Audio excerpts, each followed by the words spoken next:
There are three types of defects: point defects, line defects, and plane defects. We are discussing only point defects. There are three major classes of point defects. First is stoichiometric point defects, second is impurity defects, and third is non-stoichiometric point defects. Point डिफेक्टचे तीन प्रकार जे आहेत ते स्टॉकिओमेट्रिक, impurity आणि non स्टॉकिओमेट्रिक. त्याच्यामध्ये आपण स्टॉकिओमेट्रिक point defect शिकत आहोत. There are 4 types of stoichiometric point defects. Stoichiometric point defect कुणाला म्हणतात? ज्याच्यामध्ये फॉर्म्युला फिक्स राहतो, तो चेंज होत नाही, त्याला स्टॉकिओमेट्रिक पॉइंट डिफेक्ट्स म्हणतात. त्याचे 4 प्रकार आहेत: vacancy defect, self interstitial defect, Schottky defect and Frenkel defect. म्हणजेच आपण स्टॉकिओमेट्रिक पॉइंट डिफेक्टचे 4 प्रकार शिकणार आहोत. त्याच्यातला कालच्या व्हिडिओमध्ये आपण वॅकन्सी डिफेक्ट शिकलो. आजच्या व्हिडिओमध्ये आपण सेल्फ इंटरस्टिटियल डिफेक्ट आणि शॉटकी डिफेक्ट शिकणार आहोत. Self interstitial defect of in elemental solid. Interstitial sites in a crystal are spaces or voids in between the lattice points. Interstitial sites म्हणजे काय की आपल्याला माहित आहे सॉलिडचे पार्टिकल्स हे एका विशिष्ट ओळीमध्ये बसलेले असतात. त्या ओळी म्हणजे लॅटाईस लाईन्स असतात. प्रत्येक पॉइंट म्हणजे लॅटाईस पॉइंट असतो. ती ओळ सोडून जर त्या ओळीच्या मध्ये कुठल्याही जागेत बसलं तर त्याला म्हणायचं इंटरस्टिटियल साइट्स. म्हणजे उदाहरणार्थ शाळेत कवायत चालू आहे, कवायतीत सगळे एका रांगेत उभारलेले आहेत आणि एखादा बेशिस्त विद्यार्थी रांगेच्या आधीमध्ये कुठं तरी उभारलेला असेल तर ती झाली इंटरस्टिटियल साइट. म्हणजेच ओळ सोडून दुसऱ्या कुठल्या तरी जागी. When some particles of a crystalline elemental solid occupy interstitial sites in the crystal structure, it is called as self interstitial defect. ज्यावेळेस काही कण हे क्रिस्टलाइन एलिमेंटल सॉलिडमध्ये इंटरस्टिटियल साइटला जातात, म्हणजे आपली रो सोडून दुसऱ्या कुठल्या तरी जागेत, त्यावेळेस त्याला सेल्फ इंटरस्टिटियल डिफेक्ट असं म्हणतात. This defect occurs in the following 2 ways. Firstly, an extra particle occupies an empty interstitial space in the crystal structure as shown in figure. ह्या फिगरमध्ये दाखवल्याप्रमाणे हा पार्टिकल इंटरस्टिटियल पोझिशनला आहे, ह्या ओळी नियमित असणाऱ्या, पण हा पार्टिकल ओळ सोडून कुठंतरी मधल्याच जागेत आहे म्हणून ही इंटरस्टिटियल साइट. तसंच हा पार्टिकल सुद्धा मेन ओळ सोडून दुसऱ्या इंटरस्टिटियल साइटला आलेला आहे. म्हणजे ज्यावेळेस असे पार्टिकल आपली रेग्युलर ओळ सोडून, रेग्युलर रो सोडून, रेग्युलर कॉलम सोडून अशा कुठल्या तर जागेत असतील त्या साइटला म्हणायचं इंटरस्टिटियल साइट. आणि ज्यावेळेस असे एक्स्ट्रा पार्टिकल असतील त्यावेळेस तो इंटरस्टिटियल defect. This extra particle is same as those already present at the lattice points. हा पार्टिकल एक्स्ट्रा असतो. जे लॅटाईस पॉइंटला पार्टिकल असतात त्याच्यापेक्षा हा एक एक्स्ट्रा पार्टिकल असतो. The extra particles increases the total mass of substance without increasing volume, hence its density increases. त्यामुळे ह्या डिफेक्टमध्ये काय होतं, हे एक्स्ट्रा पार्टिकल आल्यामुळं त्या सबस्टन्सचं मास वाढतं, पण व्हॉल्यूम मात्र तेच असतं. मास वाढतं आणि व्हॉल्यूम मात्र तेच. आपल्याला माहित आहे मास आणि व्हॉल्यूमवर डिपेंड असणारी क्वांटिटी म्हणजे डेन्सिटी. मग डेन्सिटीच्या फॉर्म्युला तर density is equal to mass upon volume. Mass ही न्यूमरेटर क्वांटिटी आहे, न्यूमरेटर क्वांटिटी वाढणार आणि म्हणून पर्यायानं डेन्सिटी वाढणार, हेन्स इट्स डेन्सिटी इन्क्रीजेस. आणि म्हणून सेल्फ इंटरस्टिटियल डिफेक्टमध्ये डेन्सिटी सॉलिडची वाढलेली असते. Secondly, in an elemental solid, a particle gets shifted from its original lattice point and occupies an interstitial space in the crystal. दुसऱ्या पद्धतीमध्ये काय होतं की रेग्युलर साइटचा पॉइंट इंटरस्टिटियल पोझिशनला जाऊन बसतो. आपण ह्याच्या अगोदर एक मार्ग बघितला इंटरस्टिटियल डिफेक्ट कसा होतो की एक्स्ट्रा पार्टिकल इंटरस्टिटियल पोझिशनला जाऊन बसतो, पण ह्या दुसऱ्या प्रकारात मात्र रेग्युलर ओळीतला एक पार्टिकल रेग्युलर लॅटाईस पॉइंटच्या ऐवजी तो इंटरस्टिटियल पोझिशनला जाऊन बसला. त्यामुळे काय होतं, मास वाढणार नाही. In this second case because of the displacement of a particle, a vacancy defect is created at its original regular lattice site.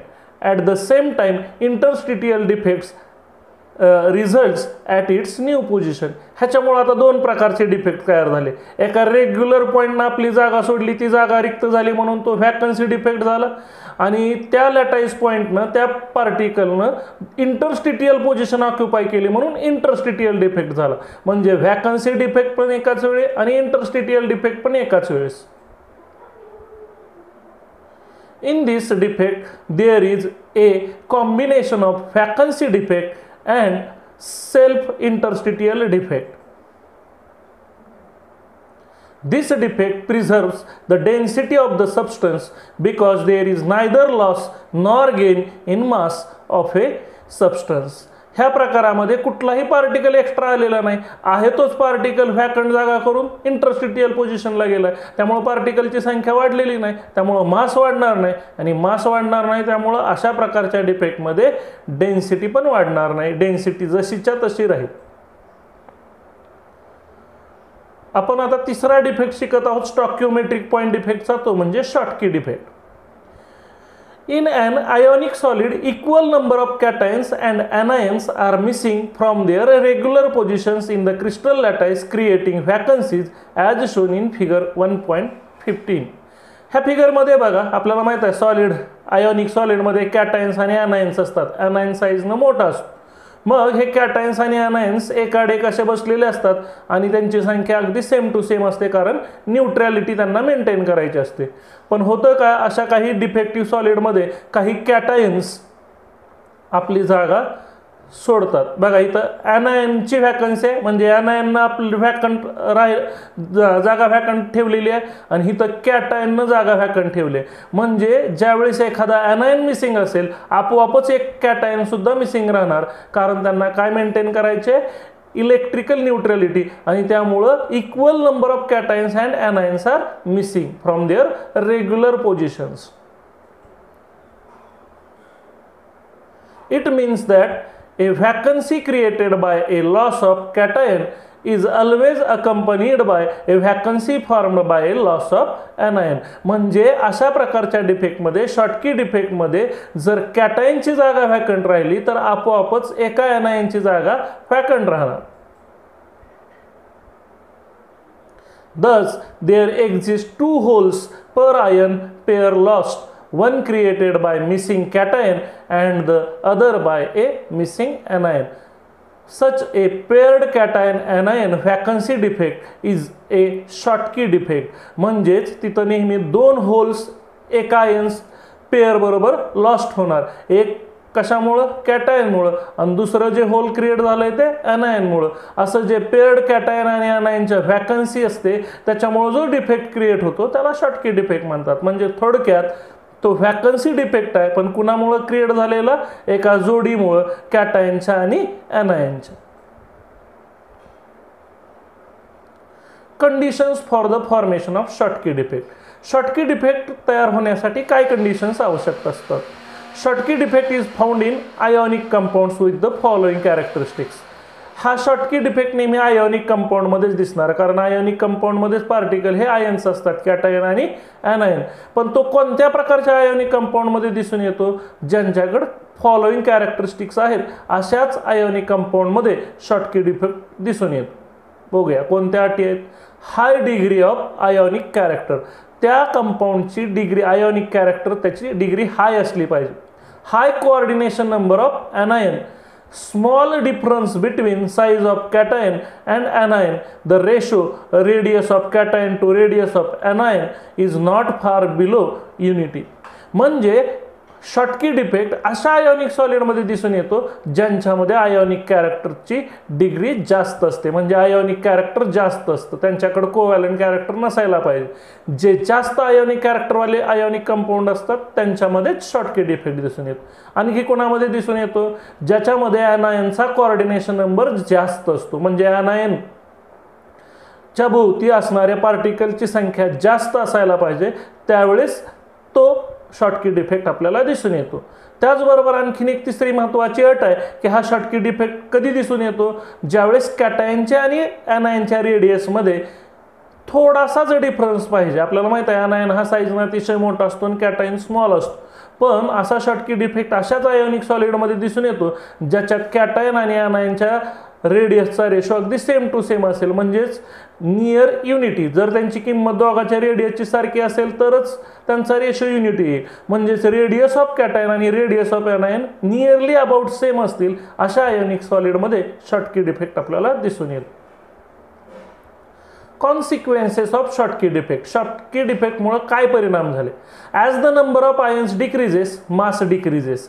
हाऊएव्हर volume remains unchanged, hence the density of substance decreases.